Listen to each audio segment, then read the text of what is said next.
Good evening, everyone. I have just found an article, a very, very interesting article from Peter Z. Reves. He is Hungarian. He deals with languages. I know him from the comparison of Sumerian and Hungarian. And here he has a brand new study.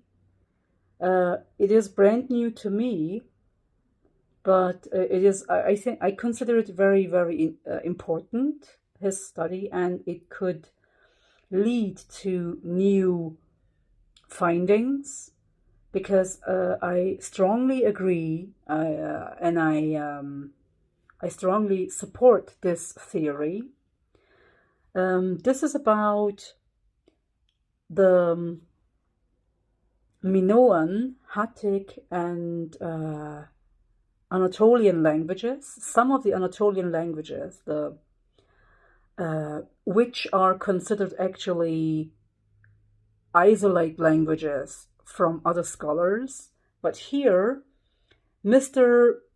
Reves, or I'm sorry if I mispronounce his surname, or Mr. Reves claims that these people spoke a uralic language, and they have certain similarities with Hungarian and with the Uralic languages. So here we see some comparisons. And the most important part is here that the pre-Greek or the proto-Greek is not considered an Indo-European language as it is known. This is wrong. He claims that, or the ones that claim this theory, they think that Proto-Greek was a Uralic language. Later, Greek was under Semitic influence, and it became an Indo-European language. First of all, I have to say that I am not very satisfied with the name Indo-European language or Indo-European languages, because for me, these are not European languages. They are Semitic languages, because they have a very different construction. They are different from the Uralic and Altaic languages, because they don't have a subject-object-verb system. It is vice versa. They take prefixes. They have a subject-verb-object formation, which, of course, changed the structure. It changed the language structure of the Uralic languages and of the Altaic languages. Now, I'm adding my own ideas here. I'm adding my own theory here that most probably also the Turkic languages had an influence here, because of the Sumerian effect, because of the Uralic Sumerian effect, and the Chuvash effect. That's why I'm combining this theory also to the Proto-Turkic languages. And let's see, it says here the Hattic language is considered a language isolate, but it had a very close connection to Minoan. So Minoan and the Hatti language, they are Anatolian languages, yes, but they used to be Uralic. So the Proto-Hattic language is considered to be a Uralic language. And it was under the effect of the Semitic languages later on. So that's the summary, actually, of this PDF. But here it says also, Hittite comes after the Hatti language. So the later form of Hatti is Hittite. And if you consider actually Sumerian and Hittite, they all take forms from these Semitic languages. So if you consider the Uralic languages once upon a time in the Urals and in the Altais and in Anatolia, even in Anatolia, so you see that the Caucasian languages, the Anatolian languages, they spoke a Uralic language. And later on, if you consider Sumerian, people call Sumerian and people call Hittite, so you can see that these languages were under the effect of the Semitic languages. So it has nothing to do with Indo-European here. It has to do with the Semitic peoples.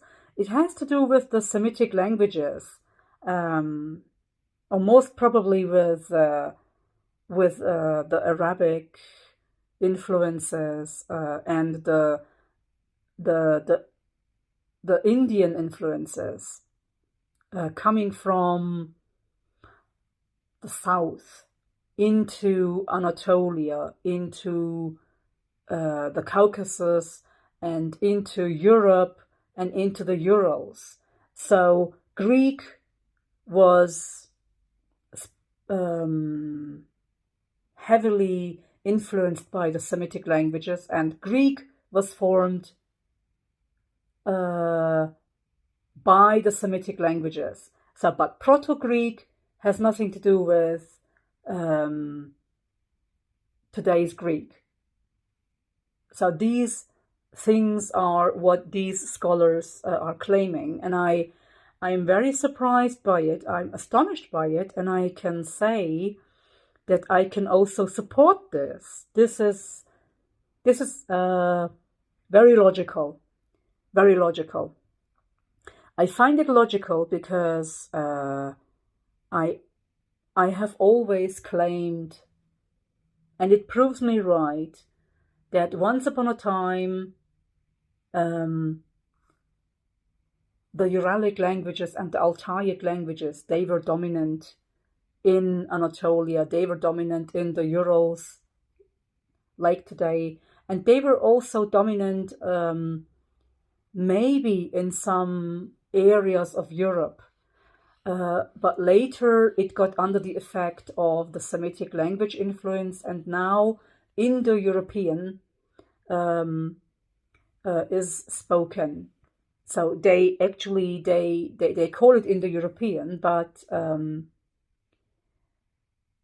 it changed later on into this language family. First, the oldest language branch is the Uralic branch. So the language trees, they have to be reformed, they have to be changed.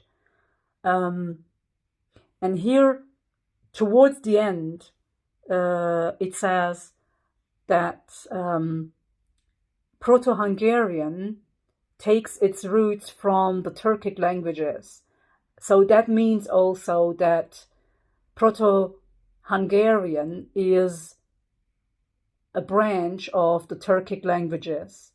So this means that the Turkic languages form the roots of Hungarian and the Indo-European languages. Before the Indo-European languages were formed, they were all Uralic. This is not what I claim, this is what the PDF says, and I find it very logical. So I come to a conclusion that